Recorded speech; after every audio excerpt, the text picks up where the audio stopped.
मुशाहिद साहब, ये जो 2026 है जी 2026 में जो कायद-ए-आज़म की 150वीं सालगिरह भी तो आ रही है।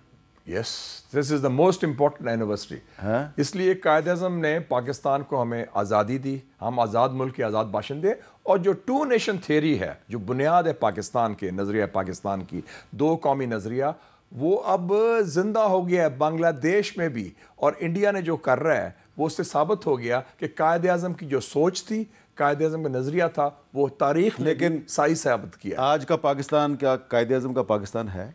नहीं है। हमें कोशिश करनी चाहिए कि वो बनाए ना। देखना, हिंदुस्तान में तो गांधी के कातिल हुकूमत कर रहे हैं, नथुराम को आरएसएस जो गांधी के कातिल हैं, महात्मा गांधी, वो एक खुद बड़े अजीम लीडर थे, उनके कातिल इसको हुकूमत कर रहे हैं। अच्छा, तो हमें तो कायद-ए-आज़म के नजरिया को हम फॉलो करते हैं। अच्छा, 2000 की वजह से आज़ादी मिली है। बिल्कुल ठीक है। 2025 में कुछ अहम शख्सियात जो हैं वो हमसे जुदा भी हो गई हैं, जिनका मुशाहिद साहब से भी ताल्लुक था, डॉक्टर मलिया लोधी साहब हमारे साथ भी था, तो वो लोग चले गए, हमारे शो में भी आते थे, लेकिन वो जो बातें कह के गए हैं वो क्या बातें थी, ज़रा छोटे से मैं आप चाह रहा हूँ कि प्रोग्राम के आखिर में उनके क्लिप सुन लें।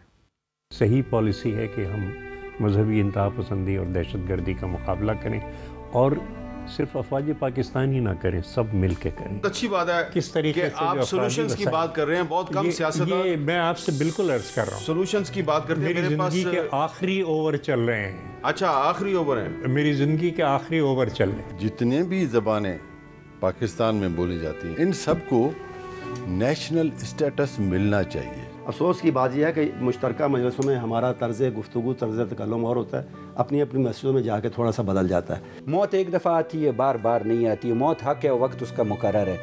हम कहते हैं ईमान का सबसे आखिरी दर्जा। कितनी दफ़ा आप पर कातिलाना हमला हुआ है? कम अज़ कम मेरे वालिद, मेरे भाई पे हमारे ऊपर 9 से 10 हमले हुए हैं। मेरे वालिद को 21 गोलियां लगी हैं।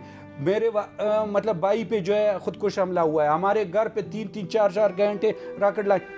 काफ़ी ऐसे लॉज हैं, कानून ऐसे हैं जो बहुत पुराने हो चुके हैं, जिनको हम बैठ के रिजॉल्व करके, हम उसके ऊपर वर्किंग करके हम नेशनल असेंबली को भेज सकते हैं। वो हमें एडवाइस कर सकते हैं कि उसको किस तरह अपग्रेड किया जाए, उसको फॉलो अप भी होना चाहिए। प्रोटोकॉल अवाम दोस्त होना चाहिए। बिल्कुल, प्रोटोकॉल अवाम दोस्त होना चाहिए। आपस में जो आपकी चपकलश के मसाइल हैं वो नहीं हल आप कर सकते, आप आपस में तो मिल बैठ सकते हैं, लहजे तो ठीक कर सकते हैं। हमें इस बात का इतराफ़ करना होगा, जितने भी हमारी पॉलिटिकल पार्टीज़ और उसके नुमाइंदे बैठे हैं, कि इस मार्शल्लाई दौर में और इस बहरान में तमाम सियासी जमातों और ज़ुआमा ने अपना वो किरदार अदा नहीं किया जिसकी तवक्को और जिसका उनके ऊपर फ़र्ज़ बनता था।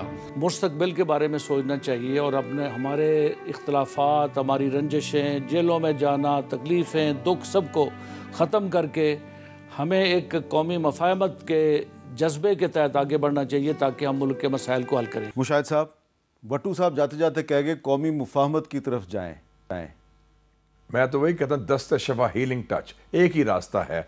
अगर हम दोस्तियाँ मना रहे हैं दुनिया से, तो अपने मुल्क के अंदर जो चाहे सियासी कैदी हैं या सियासत में उस तरफ हैं, उनको साथ मिलकर। और डॉक्टर मलिया लोधी साहबा ने भी यही कहा। आप दोनों का बहुत बहुत शुक्रिया। और साल 2026 जो है हमें ये दुआ करनी चाहिए और कोशिश भी करनी चाहिए कि हम दुनिया के मुख्तलिफ जो तनाज़ात हैं, बड़े बड़े तनाज़ात, उसमें सालिस का किरदार अदा करने की कोशिश कर रहे हैं, मुफ़ाहमत की कोशिश कर रहे हैं, तो पाकिस्तान के अंदर भी हमें कुछ मुफ़ाहमत पर तवज्जो देनी चाहिए।